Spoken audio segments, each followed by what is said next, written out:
Hey guys, what's up? This is Art, here to do another video. Now, recently I talked about AA.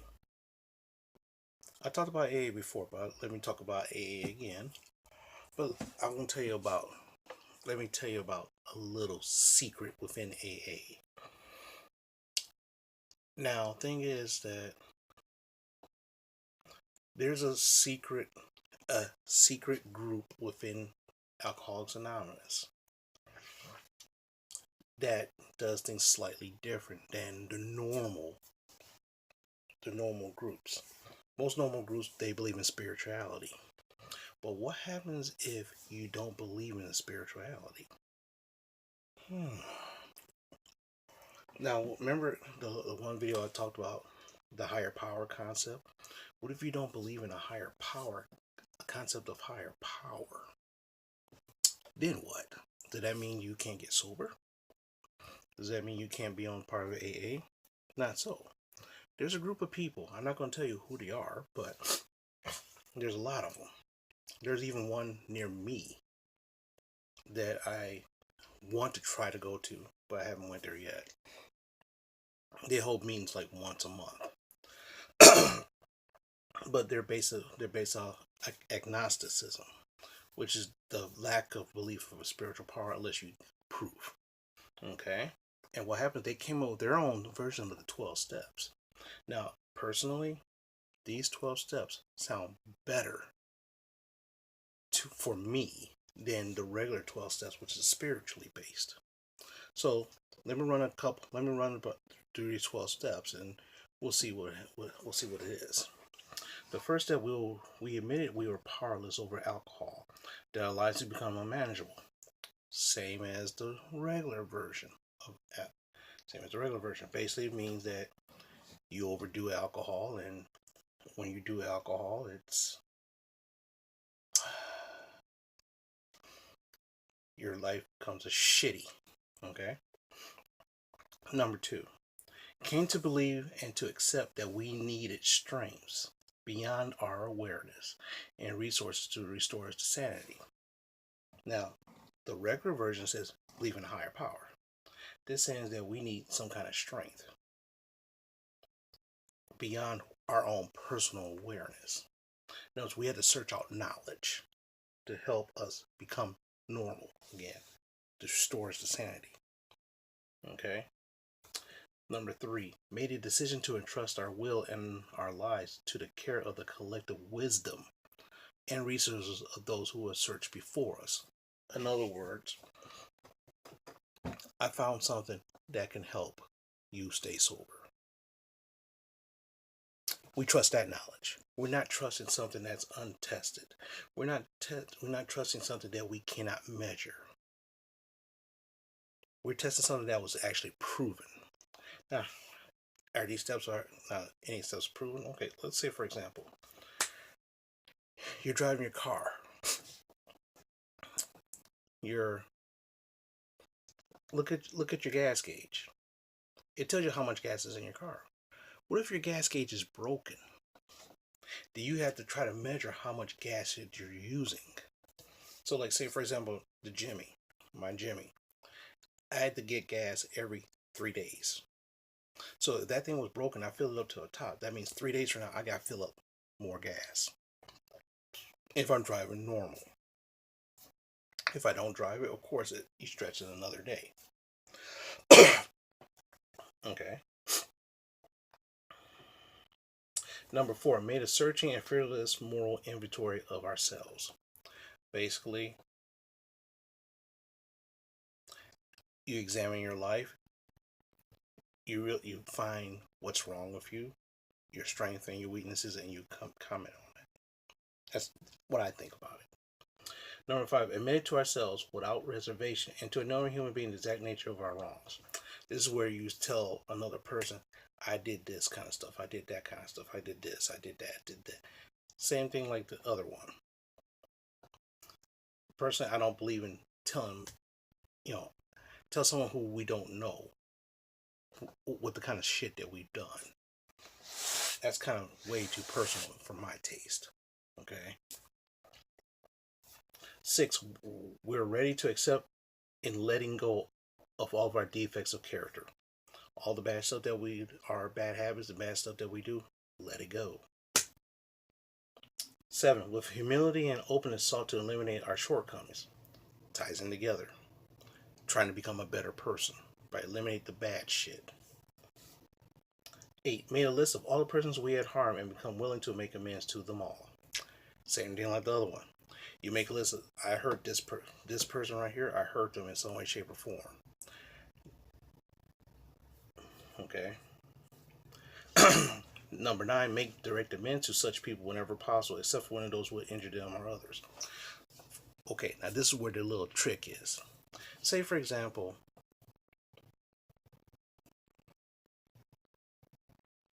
my ex-girlfriend.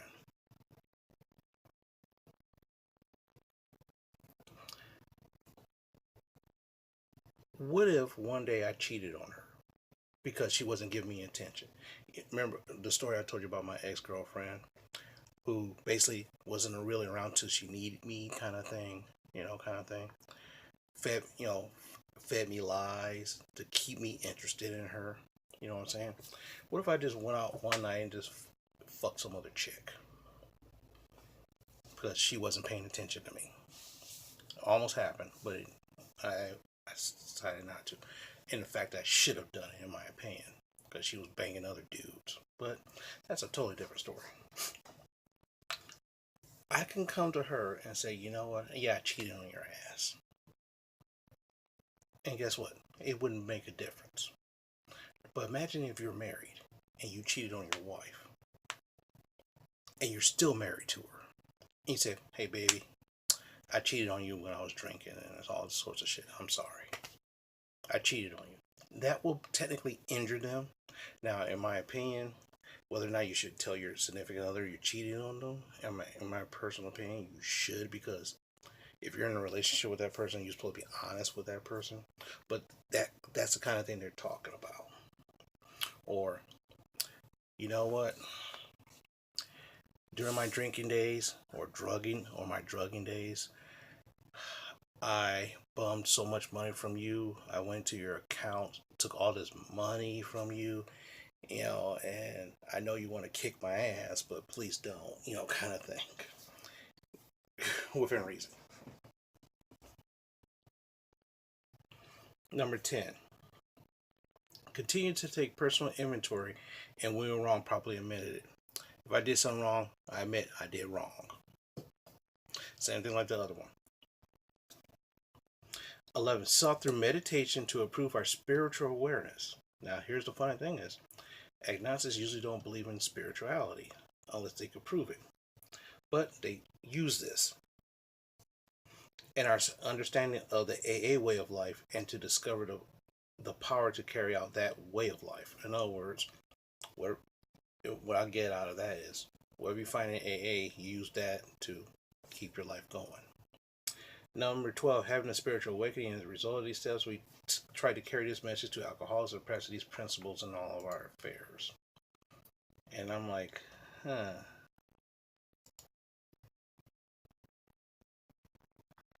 But basically, it's like the same thing.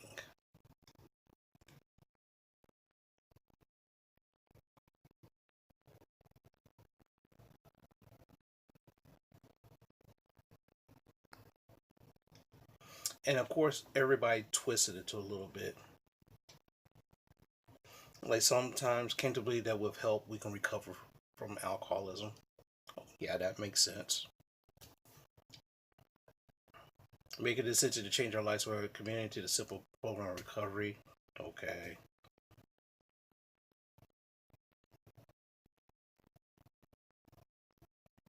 Continue to perk inventory. Probably admitted it. Same thing, kind of shit. Sought serenity to accept what we could not change. Courage to change the things what we could, and the wisdom to know the difference. That's slightly different. In other words, it's the exact same thing. I did some of the stuff by drinking or drugging, and I'm finding a way how to make amends. Okay. That's basically what they call the secular guide. That means non-spiritual. Now the question is AA good for you? That's up to you. Personally, I don't really. I mean, tell you the truth, I don't really subscribe that you go to AA. I don't subscribe it at all. Why? Because depending upon the group you go in will determine what's going to happen with you. The group I win, the group I belong to, when I show up, they're very easygoing and they're very accepting. Some very are militant. Some are basically ass doucheries, a bunch of douchebags. And of course, there's the 13th step of like trying to hook up, the hookup, the hookup step. And there's a lot of that in every group. My group is not so much because we're all guys. But then again, I don't know if anyone's gay. And then again, a lot of the women there that show up there, they're a little bit older. So, hey, that's up to you. But in my opinion, do you need something like that to stay sober? No. Just here. Just here. I can say to myself, you know what? I could say to myself, you know what I'm going to do? The month of December, I won't drink at all. And nine times out of 10, I probably won't even drink because I said so. I might say, well, you know, I might drink a little bit here. I might drink 2 days. I might drink Christmas Day. And I might drink New Year's Eve. Well, guess what? Christmas Day and New Year's Eve. So the only 2 days I'm going to drink. Okay? If I put my mind to it, I can do almost anything. So if I say I don't feel like drinking, I don't drink. I mean, a lot of times I don't drink, even though I can.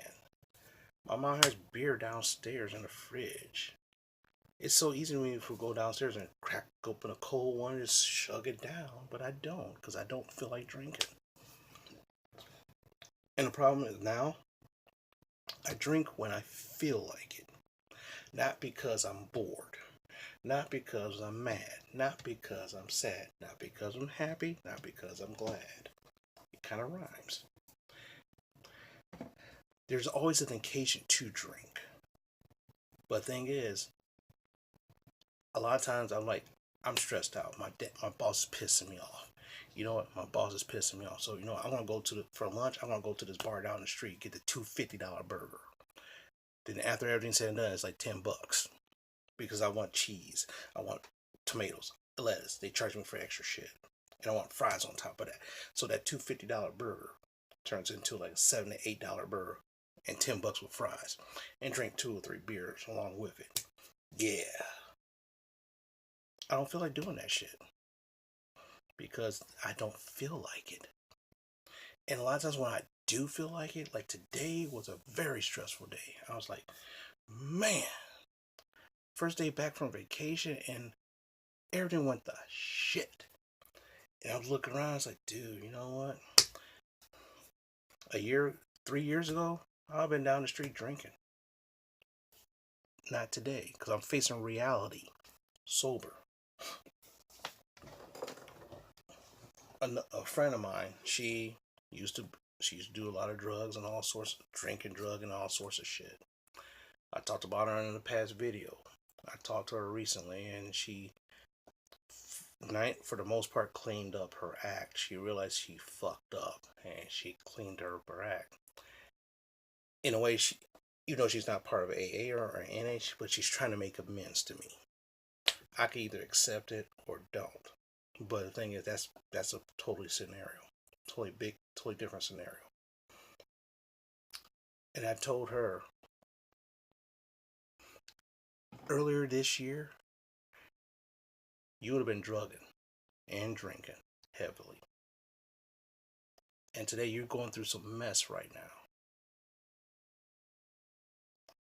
And you're staying sober.